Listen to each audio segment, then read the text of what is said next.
ओए शेरू क्या हाल है? सर ठीक ठाक अल्लाह का शुक्र।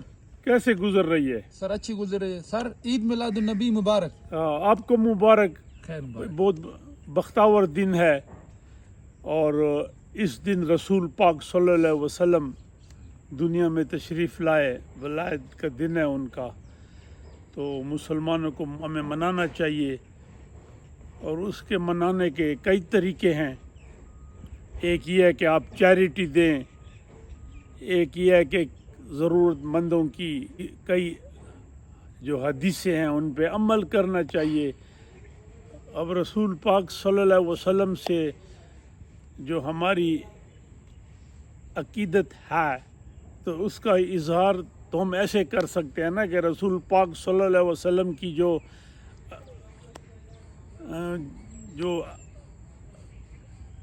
ज़रा उनकी तो सारी आदतें अच्छी थीं, लेकिन हमें कुछ इनहेरिट करने चाहिए। बिल्कुल सर। जैसे रसूल पाक सल्लल्लाहु अलैहि वसल्लम की एक हदीस है कि अपने बेटे से प्यार करो, अपनी बीवी से हंस के प्यार से बोलो, लेकिन जहाँ यतीम खड़ा हो, जहाँ बेवा हो, वहाँ हराम है।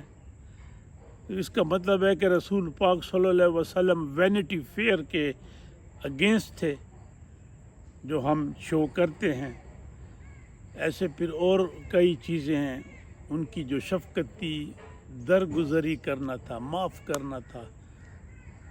तो मैं ये समझता हूँ अगर कोई आशिक रसूल है तो उसको माफ़ करना,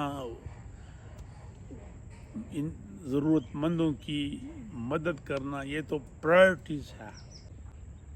सर कल तो वो तरमीम फिर पार्लियामेंट में नहीं हुई। नहीं हुई और ये हुकूमत की बड़ी कुचराई हुई, अच्छा सर। मैं समझता हूँ। और वो कहते हैं if you don't know where to go then every road can take you, mean कोई विजन होना चाहिए। तो इनकी वही बात थी, they didn't know where to go, homework किया नहीं था और इनका ये ख्याल तो हो जाएगी। 5-6 दफ़ा तो टाइम उन्होंने किया, चेंज किया। लेकिन बात यह है कि जो पार्लियामेंट्री हमारा बिहेवियर है ये विद 100 अपॉलॉजीज बिलो स्टैंडर्ड, और इतनी ज़्यादा डिफरेंसेस, इतनी ज़्यादा। अब पार्लियामेंट में मैं आपको बताऊं, एक दिन मैं आ रहा था तो बच्चे को ऐसे बातें कर रहे थे, तो मैंने कहा बेटे ज़रा अच्छी लैंग्वेज। कहते जी ये जो पार्लियामेंट में होता है उनसे तो हमारी लैंग्वेज ख़राब नहीं है। तो लेकिन मैं खुश हूँ और अब ये अमेंडमेंट होगी भी नहीं। दिस इज़ माई एनालिसिस, अब नहीं होगी। मैं गलत भी हो सकता हूँ बट ये अमेंडमेंट अब नहीं होनी। और दूसरी बात ये है कि एक तमाशा बन चुकी है हमारी जमहूरियत। पार्लियामेंट का इजलास देखो तो सारी हर किस्म की गालियाँ वहाँ हम सीखते हैं। क्या बहरहाल नहीं हुई। और अगर ये तरमीम हो जाती तो इसका इम्पैक्ट क्या होता? यार इम्पैक्ट क्या होना था, इम्पैक्ट का तो अब इस वक्त आदमी नहीं बोल सकता, लेकिन ये है कि इसमें जजेस की एक एज को बढ़ा रहे थे जो इस जंक्चर पे ऑल ऑफ ए सडन नहीं होनी चाहिए। और दूसरी बात यह है कि 65 एक एज फिक्स है, तो नए जजेस को आने दें। दूसरी बात यह, इसमें एक चीज़ वैसे मैं I like it, constitutional court.